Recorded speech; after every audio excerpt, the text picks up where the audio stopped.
Hello my lovelies, welcome back to my channel. This is your girl Angel from Simply Angel Tia.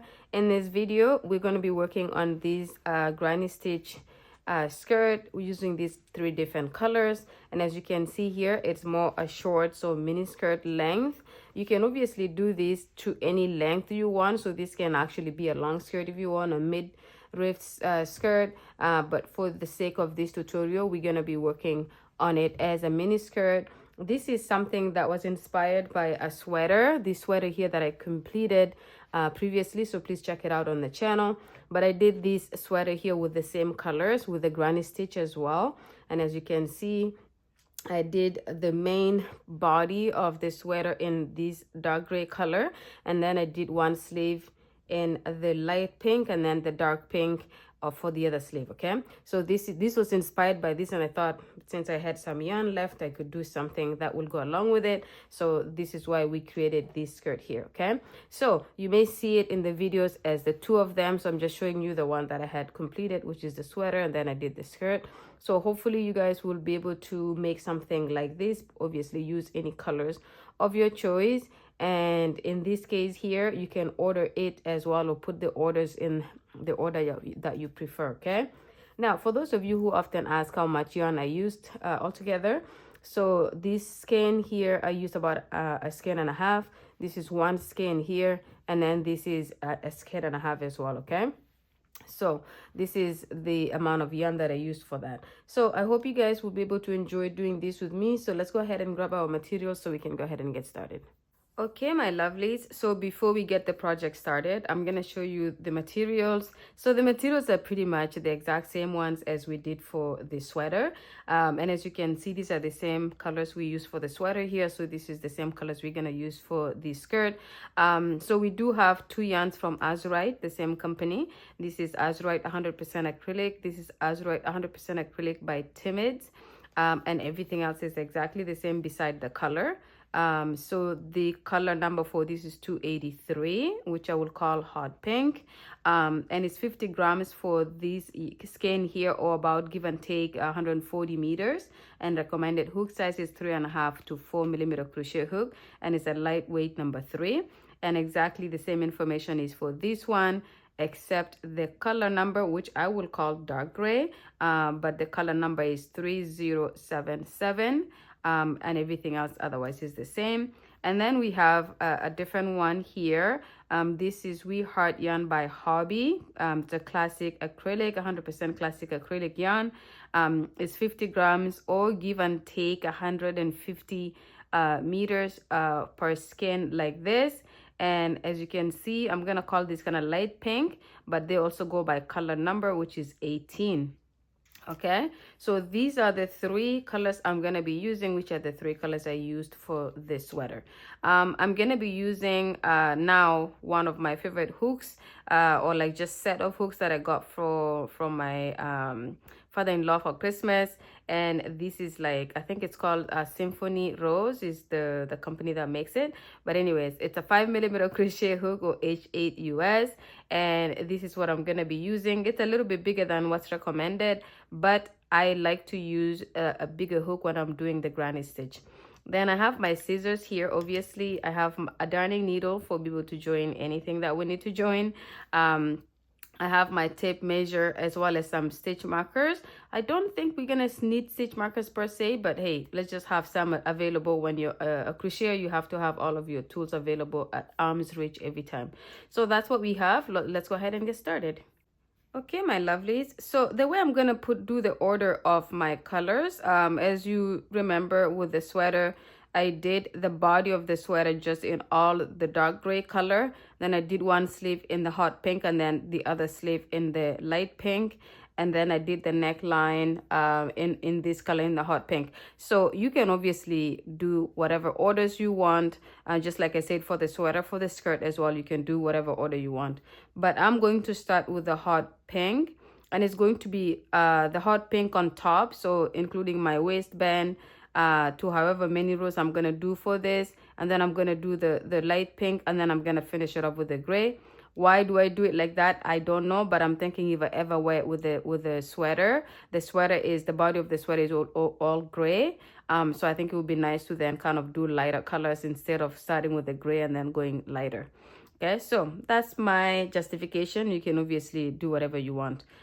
So we're gonna start by doing a waistband for our skirt. And as you can see, I'm just gonna leave a little bit of a tail hanging here so that we can use that to join our band when we finish it. So I'm gonna do a slip knot, and that's how I do it, as I've just shown you here. And then I'm gonna do my favorite number of stitches for the waistband, which is 11. So 1, 2, 3, 4, 5, 6, 7, 8, 9, 10, 11. And of course, like I always say, this is just my preference. You can do smaller, which means your waistband is gonna be thinner. You can do more, which means your waistband is gonna be wider.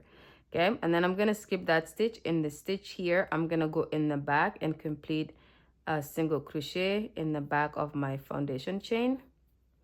And then I'm gonna go into the next stitch and do the same.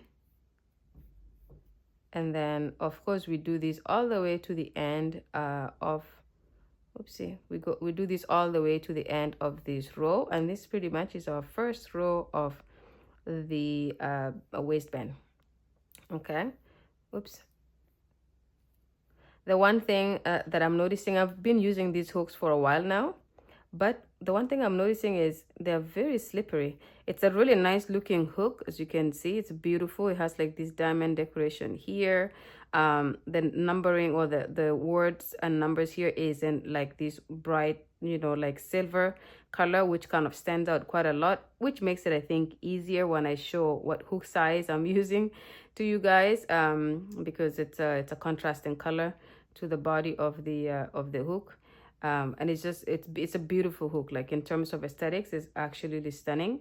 But like anything else, when I change hooks and things like that, I find myself not struggling per se, but I find myself I have to kind of go slower to find my rhythm with it, because otherwise I think it's so soft that I feel like it just slides off when I try to crochet, especially because I crochet really fast.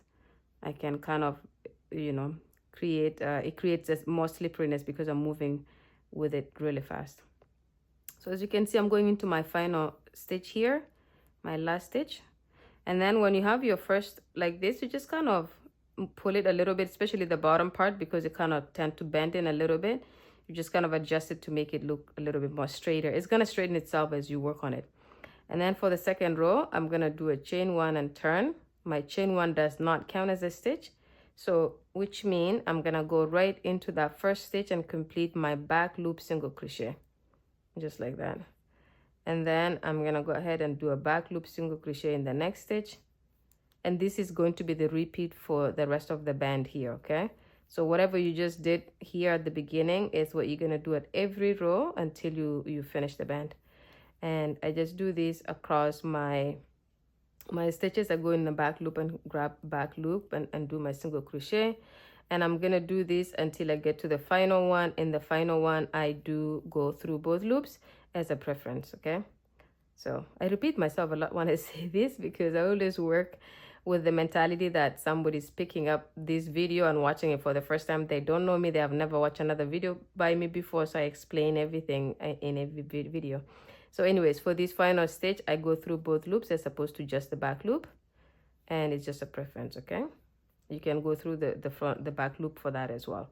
And then for row 3, I chain 1 and turn. It does not count as a stitch, my chain 1.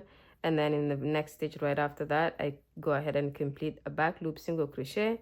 And then I repeat what I did in the second row, in the third row, in the fourth, all the way to however many rows I end up doing. And often for the band, it's a lot of rows because it's a very small stitch to do. I mean, before this, it's a slip stitch, which is the smallest stitch you can do. And this is the second smallest. So it takes quite a lot of rows to build a very, the size that you want. And a lot of people do sweaters and everything in this stitch. It takes a lot of rows to create something. But anyways, so I'm going to finish these off here and then just show you guys how it looks so far.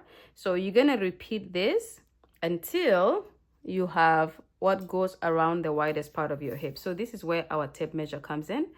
So our tape measure will help us determine the widest part of our hips, or the widest part of the hips of the person you're making these for.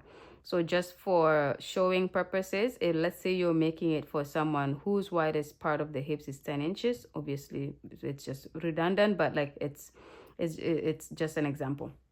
So what you will do then is you will make this waistband to come up to 10 inches when you stretch it. So you will place your this like this, and then what you will do is you will go, okay, so 10, and then you will kind of pull this. As you work on it, it will become bigger and it will become really stretchy, and then you just stretch it to whatever size that you need. So you have to make sure you're stretching it to get to that size. So for me, I fluctuate between 38 and 40 inches for the widest part of my hips. And so I'm gonna go ahead and do something close to that, either exactly 38 or 39 or 40. And sometimes I can tend to go past 40 if I want it to be a little bit on the loose side, or if whatever I'm making, I need it to be loose. Okay, so you continue to repeat this, and you continue to measure it as you go until you get the size that you need for the widest part of your hips. And then come back to the video and I will show you what to do for the next part. Okay, see you guys in a bit. Okay, my lovelies, so I have gone ahead and completed my waistband here. So as you can see, this is how it looks like. So I ended up doing 94 rows altogether, and if I fold it, that is pretty much going to be my waistband. But of course, with the stretchiness of it, this is why I said when you complete more rows, because when I started it, we were just somewhere here, and obviously we couldn't stretch it that much. But as you continue to work on it, you realize the stretchiness of this stitch here. So it stretches quite a lot. So that's why I say make sure you stretch it to be able to come around the widest part of your hips. Because if you don't stretch it, then you would have to do literally almost double this to come around the widest part of your hips, which means it would not even come close to fitting your waistline. Okay, so I have 94 rows that I completed. I have about 40, it went close to 40, but I think it was more like 39 inches, something like that. And as I told you guys, I go between 38 and 40. And so that's done. So now we're going to join our work. And as you can see, I don't actually cut off the working yarn. I leave it here. Hence why I always leave a little bit of a yarn hanging at the beginning. Because when we join our work, I don't have to interrupt the working yarn. I will just continue to work with that, okay? So I'll bring my darning needle in. I'm just gonna cut the tip of this here because it's gonna make it hard to do if it has like the split at the end. And then I will just take that and I will put it in my darning needle. So I will thread my darning needle here. And the way you place this, as you can see, there's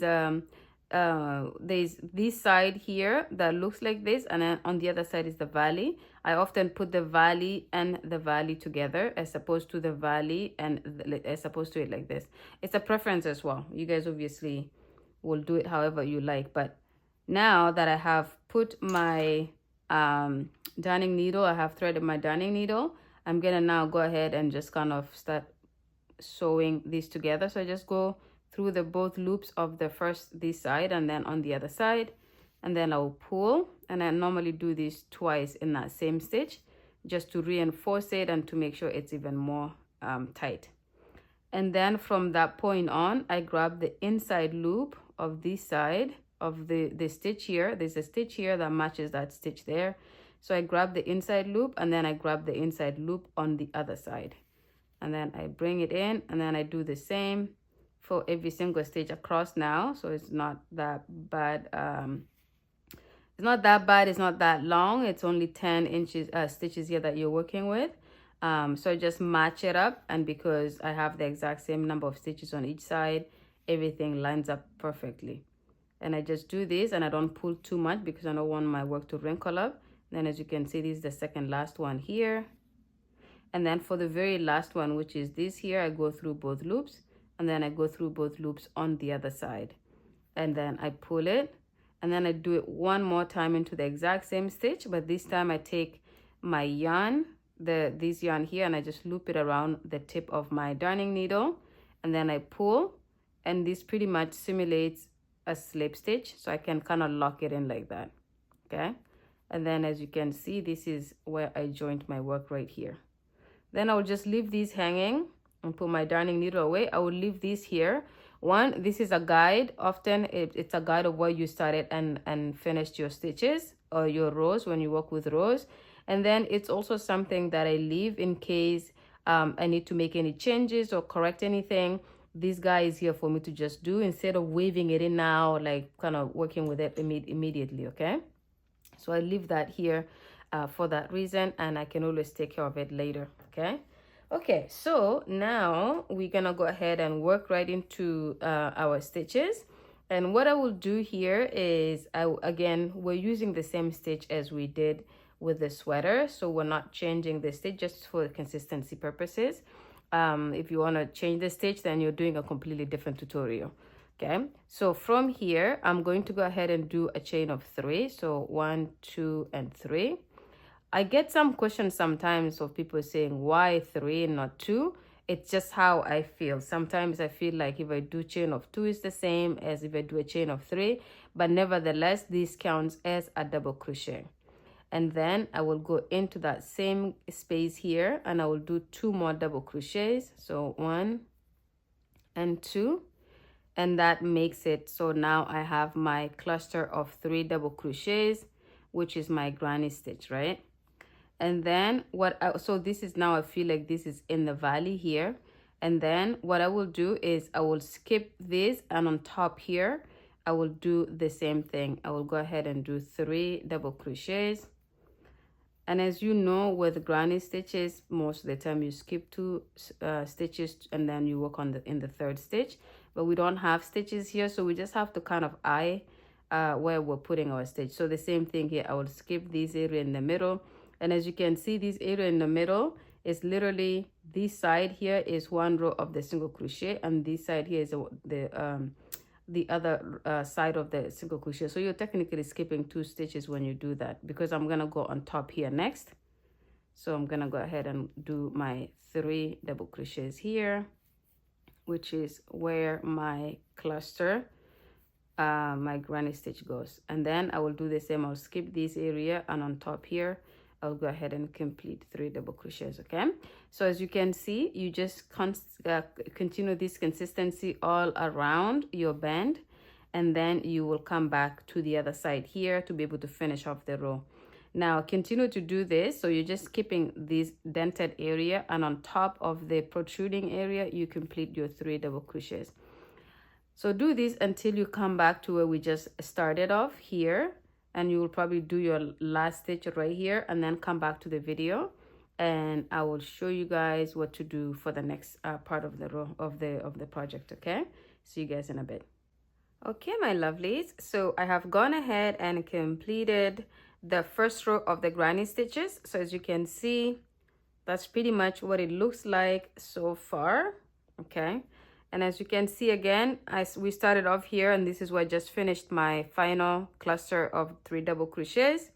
And so these here would be what we're skipping. We're just whatever we're skipping in between. So this area here we're not going to work anything into, but however we're going to slip stitch on top of the chain 3 like that to be able to complete this row. Okay, so that is how it looks like. And then I'm going to go ahead and complete 3 chain 3. So 1, 2, and 3. And then I'm going to go back into this gap here and complete 2 more double crochets. So 1 and 2, and my chain 3 is the 3rd double crochet. So that's my granny stitch here. Then I'll skip these 3 stitches, and in the gap immediately to the left I'm going to do 3 double crochets. So 1, 2, and 3. Okay, and then I will go ahead and complete 3 double crochets here, and in other words we're skipping the last 3 stitches, and in the next gap we complete 3 double crochets. Okay, so for those of you obviously who are, who know about this stitch, you just do this, you continue to do this around until you come back to where you just started off here, and then you slip stitch, and then you just continue to do that. Okay, so I'm not gonna show you guys how to do too many rows because, as you know, we just repeat this as long as we want to until we create the length. With obviously in this case there's an exception of changing colors in between, so we're gonna go ahead and change colors, and I will explain a little bit how I'm determining, first of all, my length, the length of my skirt, and as well as the number of rows to do per each color. So the way I am going to work on mine, so I'm gonna work on with this hot pink color for a couple of rows. So it's gonna be a mini skirt, so it's not gonna be a long skirt or anything like that. So because this is a mini skirt, I have already measured, and give and take, I want my skirt to be about 15 to 16 inches, give and take, something like that. So what I will do is I will need to make sure I do my 3 colors in even numbers if I can. I don't have to, it doesn't have to be even numbers, but if it is, it would be nice, or even blocks of it. But what I will do, for example, if I want to do 5 rows of each of the colors, then I already have a good 2.5 in the pink, because it's including the waistband. So if I do that, then it means I have about 2 more inches in the pink before I change the color. And then I'm going to do another 5 inches, so that much more in the light pink, and then I would finish it off with the gray. So that would give me at least minimum the 15.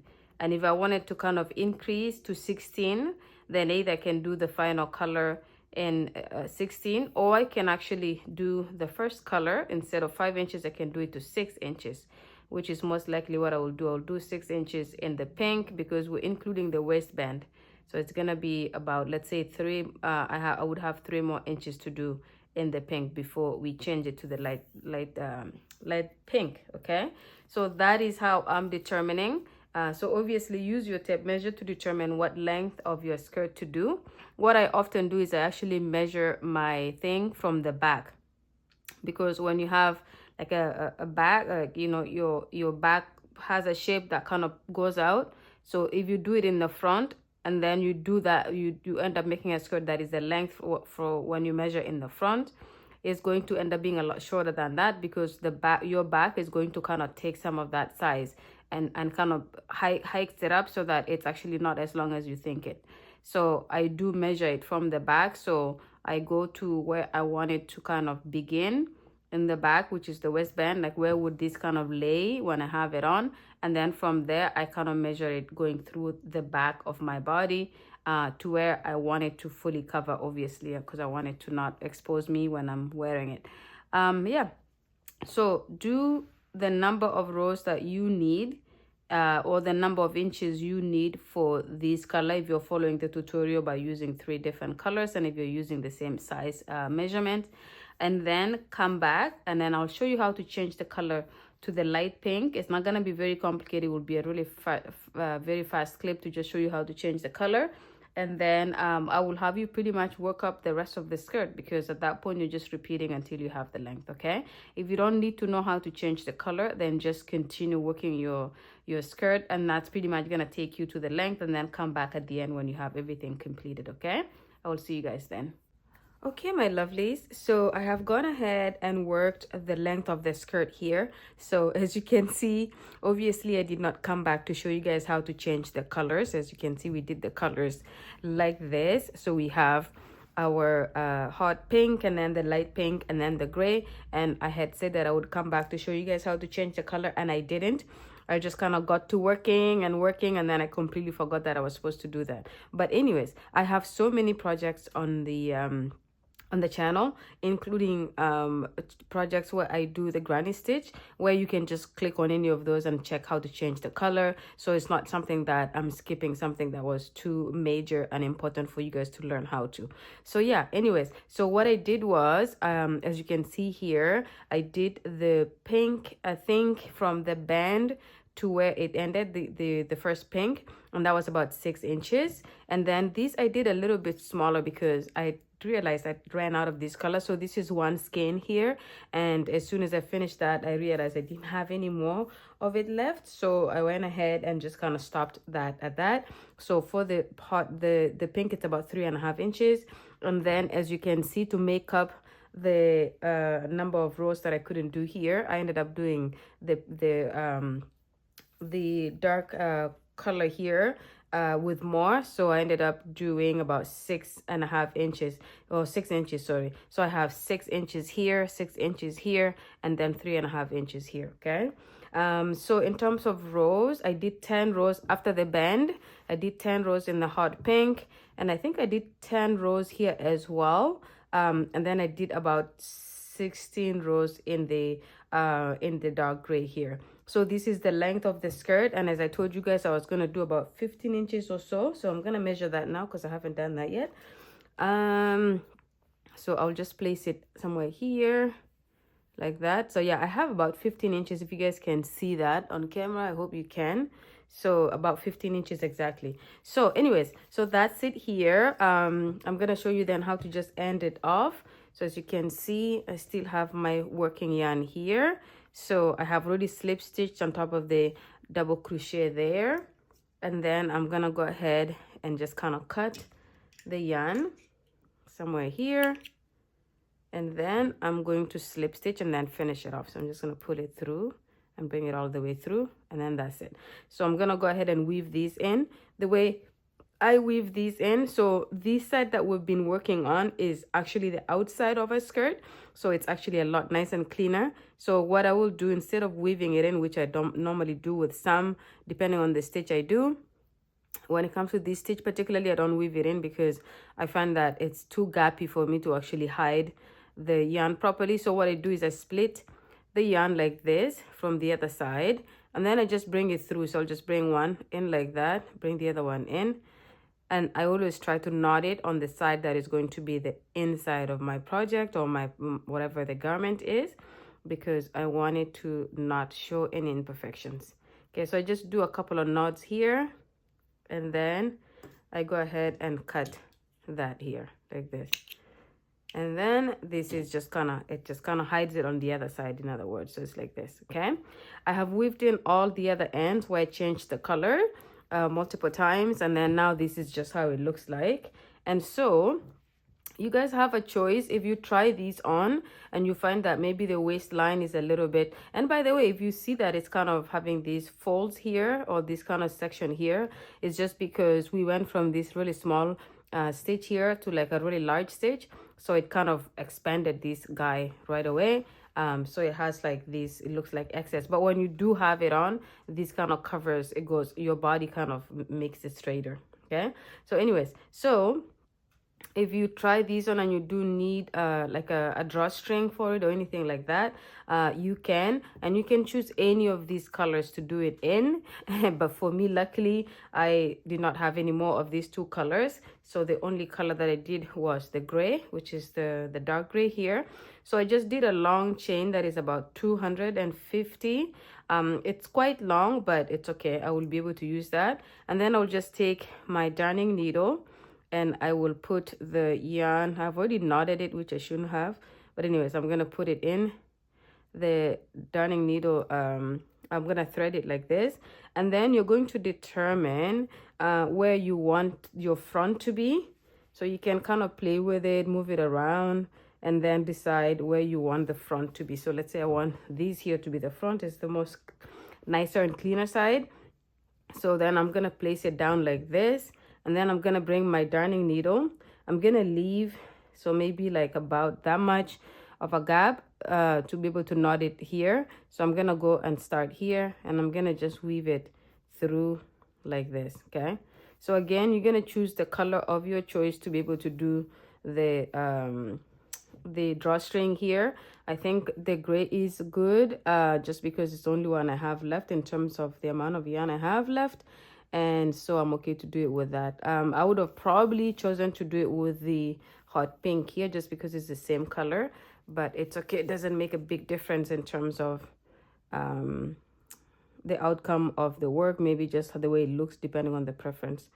Okay, so you just weave these through around, and you're gonna do it until you come all the way back here. Make sure you leave 1, 2, 3, let's say 4, so your last is gonna come through like this, and then we're gonna end the video when I have put these in. Okay, so see you guys in a minute.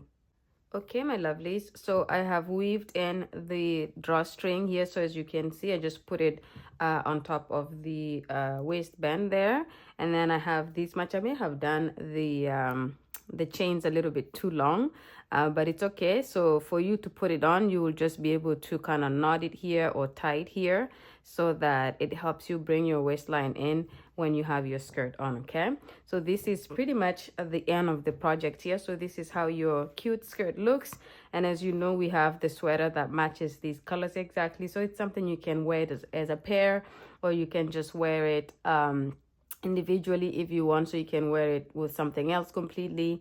But this is really nice, it's really cute. It's more on the short side, obviously, so depending on how short or long or however you wanted to make it, it would look different than this in terms of the length. But mine is more on the short side, so it's more like a mini skirt. Okay, so this is the end of the video here. Thank you so much for watching it to the end, and I hope you guys will subscribe, comment, and like, and share as well. And I hope to see you guys in the next one. Bye.